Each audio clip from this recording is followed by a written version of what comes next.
All right, my name is Ben Williams. I'm a broker in Texas, El Paso, Texas, to be exact. I run a team called the War Team, and today we're going to give a class on the 2401 and the 2402. The 2402 is going to be a little different because it's changed with the 2402. But we're going to give a class today. We got some people in the Zoom chat, and we got people in the office, and we're going to get started. That being said, let's jump in here. Okay, so I got it now. It's working with me. All right, scenario: find a FSBO, an off-market property, or a lease. This representing a buyer or a tenant, and you want to get some action, right? You want to help your tenant to get this property and as their home, or they're trying to do something with a lease. This is the form you'll use, and it's called the 2401. Essentially, what you need at that time, you only need two documents. You only need the 24 Information About Brokerage Services, the current one. If you don't know, new Information About Brokerage Services out 2025. If you have not updated your information, if you're using the stuff in jointly, we're good. If you haven't updated your websites, your emails, and all this other stuff, you need Information About Brokerage Services out there, right? But the only two documents you need before doing anything, you need the 2401 and you need the Information About Brokerage Service. You do not need any other document other than those two to make this happen. So what you're doing, you're going to register with the seller, whoever's the owner, and then you're going to negotiate some terms, example flat fee or example 3% or example whatever it is that you want to get paid in this process. If it's a lease, maybe 10% of the rent, it's totally negotiable. That's not the important part. The important part that this is the only two forms that you need, all right? So why the 2401 matters? If the owner sells the property to that buyer and tries to cut you out, this is the document that's going to compensation. So that's why it matters. The 2401, that's what's going to try and cut you out to that buyer. This is what's going to be your legal document to get. That being said, 2401 agreement between broker and owner. It is not a buyer rep agreement. It is not a listing agreement, all right? You have no ties with this particular seller other than the fact that you're trying to get compensated from the seller. There's nothing you as an agent to land or homeowner in any way, compensation. So the entire process, if I bring you a sale or lease, then I'm going to get paid, okay? Let's jump into paragraph one. Paragraph one, the names, the parties. Got the owner, right, of the property, get their name, get the address that you're dealing with. Then whatever the brokerage you're dealing with, which is the War Team, you put that information in there. And then you go to the property itself, talking about, you put that address in there, we're good to go. And in paragraph three, whatever the asking price is for the property. Offering, okay? The asking price, excuse me, I don't because it's still got to be negotiated in the contract. I'm sorry about that. And then paragraph four is whoever you're registering. If it's the buyer, whoever that may be. In this case, we got Matthew McConaughey, right? And he's buying a property for $1 million. Next, paragraph five, got to put terms to start and the finish. Start and the finish time, this is not a valid document. All right, so you got to have a start and finish. The time frame, however long you think it's going to get the job done. All right, you can, there's no set time. If you think it's going to be 60 days, 90 days, whatever, that time frame in there. Now let's get into the stuff that we really want to talk about, the broker fee. All right, with the broker fee itself, if you read it, it says owner agrees to sell or all or part of the price, any price during the term, owner will pay the broker to, and there's a couple different boxes you have. Box A has a percentage sign. In this case, 4% of the sales price, whatever that may be. Block B, if you had some flat fee or some combination of something, you could put that in. Hey, $2,000, $3,000, $10 million, whatever that may be. All right. Then 2, it says the fee is payable either during the term or after it ends at the early of things and funding of the sale, the owner breaches this agreement, or the owner breaches a binding contract to sell. Okay, so there's a reason why that's there, because if you ever get cut out of this, if you have an owner that says, okay, look, oh, we're not going to sell it to them, we're good, and all of a sudden you find a document that's going to really protect that. All right, let's go next. All right, let's go 6B1. Now we get into the leases. If you're not doing a lease, you don't have to fill this out. But for the example of the class, talk about the leases. Let's say you're doing a lease. In this case, hey, if owner agrees all or part of the property, just like before, on any terms, broker fee equal to what? And then you can put in whatever you want. 50% of the first 4 months rent, all right? Or blank percent of all the rents, 10%. Maybe that may be of the leasing term, 12 months, you're gonna get 10%. I don't know what you're gonna do, right? Or you can put in some type of flat fee again, if it was a lease. Those are your options. Let's look at paragraph. It has again, we're talking about leases during the term or after it ends, following schedule. You have a couple of different options. A one-time payment, hey, upon execution, we get paid, right? You can go down there, number 2, hey, we can do it in 2 payments, right? Or number 3, you could probably figure out something else, something different. Hey, we don't do 3 payments, 4 payments, 5 payments, whatever. All right, you can figure that out if you want to do that as well. Let's go look at the renewals. Now, renewals and the leases, when people go and you got a term of 12 months, whatever, it's not common in our business, all right? If you find somebody that's going to lease this apartment or lease this place and they renew, it's not common. But if you were going to get paid on the renewal, you have to tell them what you go get paid on the renewal. And I did for this purpose, this still, but you're going to put C, probably no renewal fee, and they can keep the tenant. It's really important because now it talks about, hey, look, if that tenant, this is how you bake yourself into that process there. So if the tenant end up buying, this is where you're going to use paragraph 6B3. And now if they end up buying, I want X amount of percent of the sales price if that happens too. So if that's the case and you're doing a lease, make sure you put that out there as well. Okay. And if you want the flat fee for that, paragraph B is probably a flat fee for if you want to get paid at the time a tenant buys a property later, you can put a flat fee in there. All right, let's go to the next one. Paragraph 7 alpha. Who you represent? Most likely it's going to be number 2. You probably only represent the prospect. In this case, you need to specify that, right? And then paragraph B just explains what intermediary is. And I'm not going to go into intermediary today. Okay, let's jump into this. Paragraph 8. The addendas, all right, confirms which documents are information about brokerage services already in there, so you don't have to put that there. But if you had something additional to this, that's where you would put any other addendas.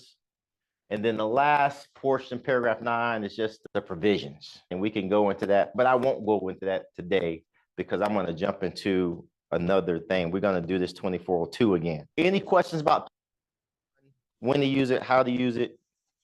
Let's jump into 2402. 2402. Any questions in virtual land? All right. Here we go. All right, let's do this right here quick. And I need the flow chart first. Okay, so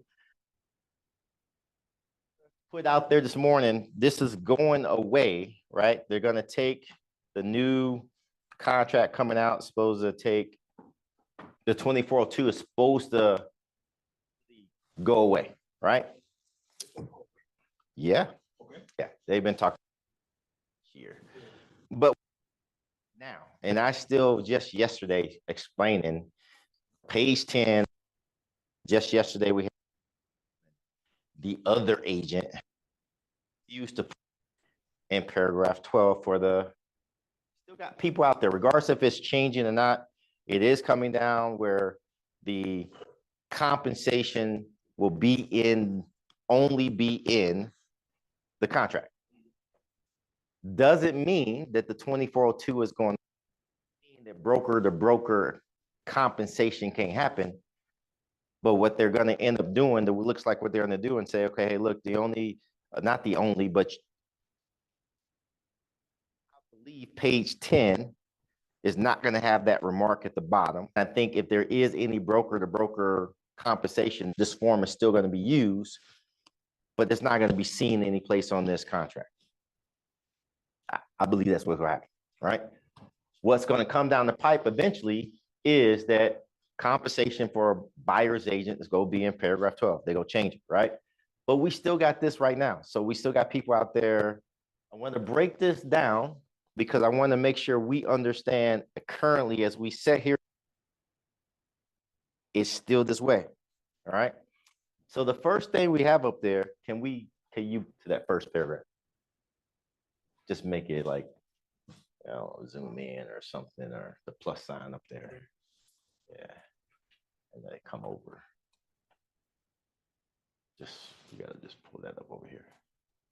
Okay, so I'm in that first, if you're looking on Zoom, we're looking at the first paragraph to the left. It says, has the seller authorized the listing broker to pay an amount towards the buyer's broker fee in the listing agreement? I'm gonna bring attention to this because what we've been seeing is we have buyer's agents asking, has the seller authorize payment in the listing agreement? Has anybody been getting those texts from buyer's agents? Every time. Right. Yes, I have. Okay, so what they're asking obviously is information about they have no right to know. That question, what's in your listing agreement is not something that a buyer's agent has a right to. So what I've been telling agents, because it's coming in often, I don't feel, at least from my perspective as your broker, that's something that's information. All right, because also in the listing agreement, it has a verbiage in there, sellers. And if you go down there to see the very bottom of that, because it says all has to be negotiated in the contract. So to me, if you're getting these texts, the why you're getting this text is because of find out that. I'm telling you that you do not have to answer that question. Everybody with me on that one? The correct reply to that is that my seller has, we can consider, but have they authorized agreement is not a question that you have to answer. So if I'm getting that question to me, I'm going to sit there and reply to, hey, the seller is considering to give up to X% to the buyer's broker. Okay. And I think that's the smart move that you do. Going inside your listing agreement and telling them what's inside your listing agreement, I don't see where that's any leverage to your seller. No, I don't believe that you telling a buyer's agent what's in your listing agreement is to any advantage of your seller. I don't can say is that the seller is considering up to X% for this purchase. Can everybody hear? I can hear. We can hear you, but it's breaking up. Yeah, I got an Android and you're fading in and out. You know what, guys? I'm doing the best I can to deliver some training to y'all, even though y'all refuse to come in this office. You good, Ben. Keep going. There's tons of empty chairs in here. You know what I'm saying? Ben, question. Yes. Do we even have to say that the seller's up to? What did you say? Do we even have to say the seller is willing to offer up to X amount? So the word have to is that operative word is no, you don't have to. But if you've already talked about this with your seller and you've already got the authorization on the TXR 1412, which is that additional agreement that said that, hey, you can Disclose information. I don't know why you wouldn't want to, but do you have to? No, you don't have to. I think Wait you a should minute. if you want to keep the deal moving forward, though. Right, yeah, that's what I'm saying. The word have to, no, you don't have to, but I think you should if you got that already authorized with the seller. I brought it up because for us agents being the buyer's agent, sometimes we get that. You got to negotiate, you know what I'm saying? That's part of the business. So I would tell you that, no, you don't have to, but you probably should. If you got authorization to, okay? All right, so I'm just staying up here. Does anybody have more questions about the first top left? Okay, let's say, has the seller authorized the listing broker to pay the amount towards the buyer's broker fee in the listing agreement, meaning that you did not use the, I think it's 5A1, whatever, right? The next block says, where it says it won't be any compensation to the broker, the buyer's broker. There's another block right up under there. It says no compensation to the other broker. If that's no, and it's checked off, and you've only secured you in the top, hey, I charge X, and you secured that, and the seller says, no, I will not give the other broker compensation. There's another block down there. You've used that one. That's no. Now it says, has the seller agreed to pay an amount towards the buyer's broker fee directly through negotiations? Meaning inside, even though they said no initially on the listing agreement, but now we get an offer, and the offer comes in, and now the seller says, yeah, okay, I'll give this, right? Now, if they say yes in negotiations, you're coming down, right, to here. And this is where put that amount in 12A1B, okay? Because, hey, look, I am going to pay something, 1%, 2%, 2.5%, 4%, whatever it is, you could put it in there. Everybody still? It says you do not have to use 2402 no more because they said, hey, I'm going to put it into the agreement. Where we're going with in the future, that will be in the future, probably in the next coming months. So you don't need it. You don't have, you don't fill out page 10 and nothing like that. You just put in 12A1B. Everybody with me? If seller says no, that they're not paying the buyer's broker directly through negotiation contract, buyer's responsible for paying their buyer's agent.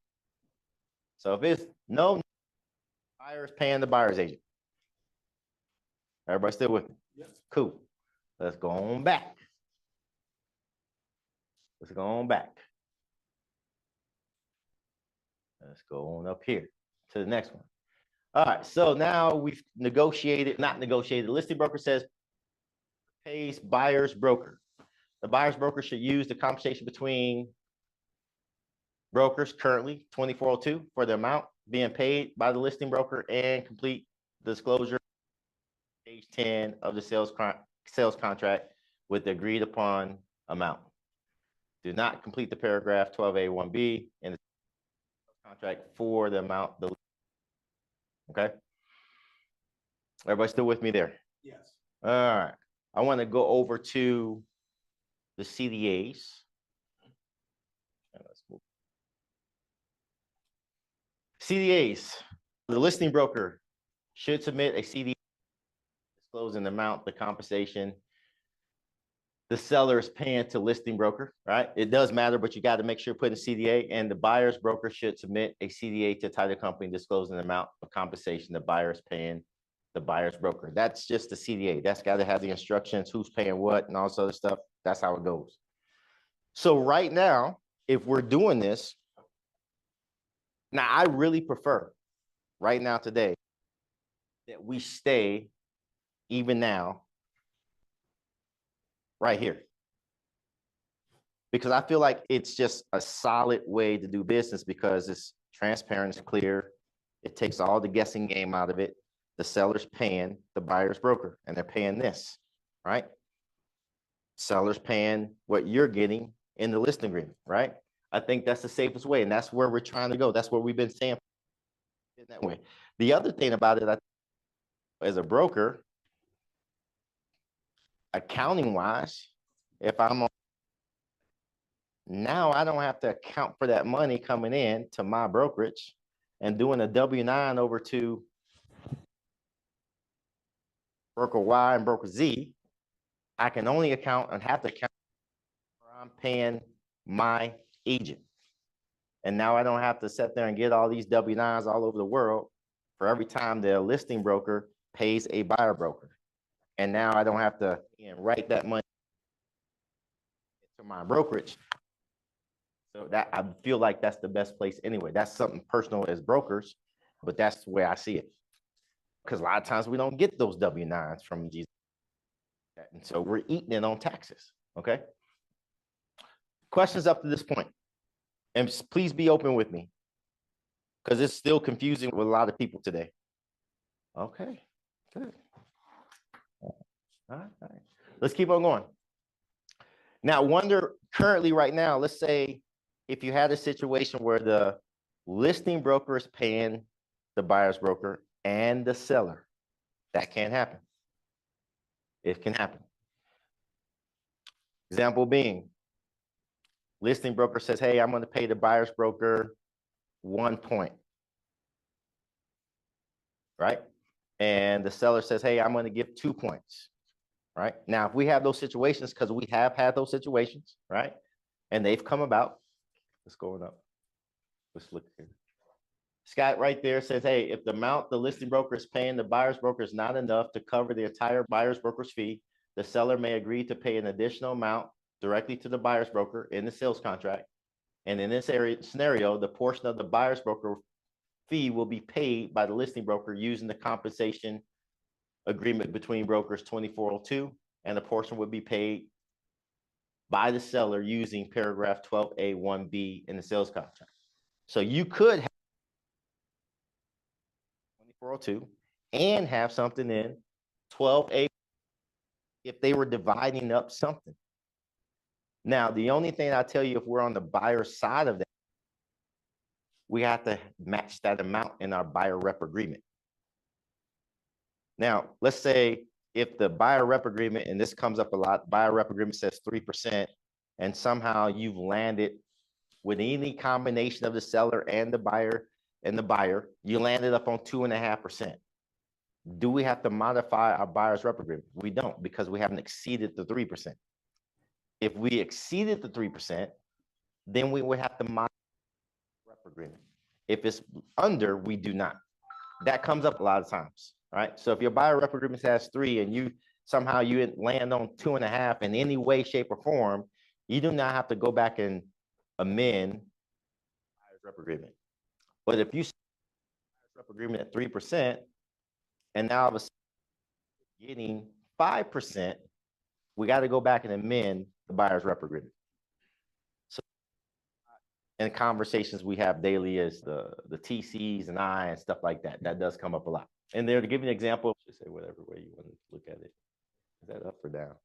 I would say down. Say down. So here's the. I want to be clear. So, are you saying if in my list, the seller is going to pay me 3%, and they've decided if not anything, but between me and you, because we're doing the deal, I'm gonna give you one of mine 3%.